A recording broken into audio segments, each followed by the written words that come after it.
this video we are going to be looking at picture formatting.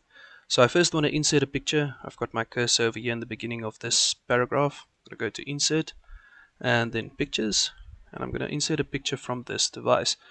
Now just navigate to the folder where your pictures are stored or wherever you need to insert the picture from, and then select your picture. I want this one first and click on insert. And there you go, there's a picture, exactly where I had the cursor.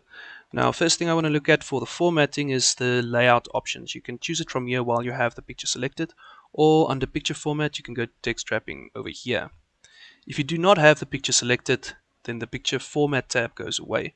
So first select your picture and so that you have the picture format tab, and you can move to the other tabs while having it selected, but there it is. Now, we're going to change the wrapping here to tight. There are other options here as well, like for example the square one will wrap text around a picture squarely even if it's not a square picture. So the tight one looks like a lot like the square because this is in fact a square picture, but if the picture was a different shape, the text would still wrap around it regardless. You have these options over here as well, move with text or fixed position on page. Move with text means that if I type above this picture, the picture will move down.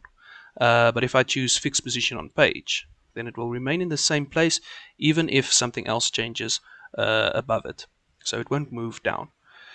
Then the other options we have, we can change the picture border. For example, you can choose a color border and change the weight of that border. You have these different styles that will apply different things to the picture. You have artistic effects over here. You also have picture effects over here. So you can change different things depending on what you want. So you should play around with all of these things under picture format. There are so many different things you can do. You can, in 365, even remove the background of the picture. Over here you can crop the picture, and over here what I'd like us to look at is the size of the picture. If I change the size, you notice that I'm trying to change the width, but the length changes with it. The reason why is because if I open this dialog box from here, the lock aspect ratio is still selected. So if I unselect that, then I can basically warp the picture and change the size of it, the length or the width individually without them changing together, because now the lock aspect ratio has changed. I would also like us to look at grouping pictures. So I'm going to go to insert pictures, and then I'm going to insert this picture over here.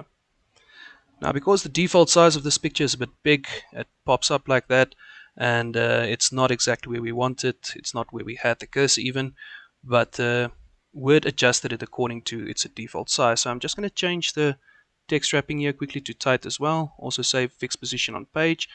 Then I'm going to change the size of this by moving my cursor over this white dot, changing the size, and there it pops a little bit back because it can fit now. So I'm going to change the size again, and say for example I want it to be exactly the same size as this. I'm simply going to select here, see that the length of this is 7.7, so that's what I'm going to either type in here or use this button for, and there we go. Now they are the same length.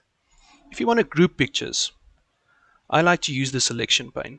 Now with the selection pane you can select different pictures. If you have word art and shapes and things in here, it's much easier to use the selection pane to select them, because if the pictures are on top of each other like that, then it becomes quite difficult to select the picture behind it, for example. But with the selection pane, I click on it there, and now I have it, so I can move it out from behind there. And there you go.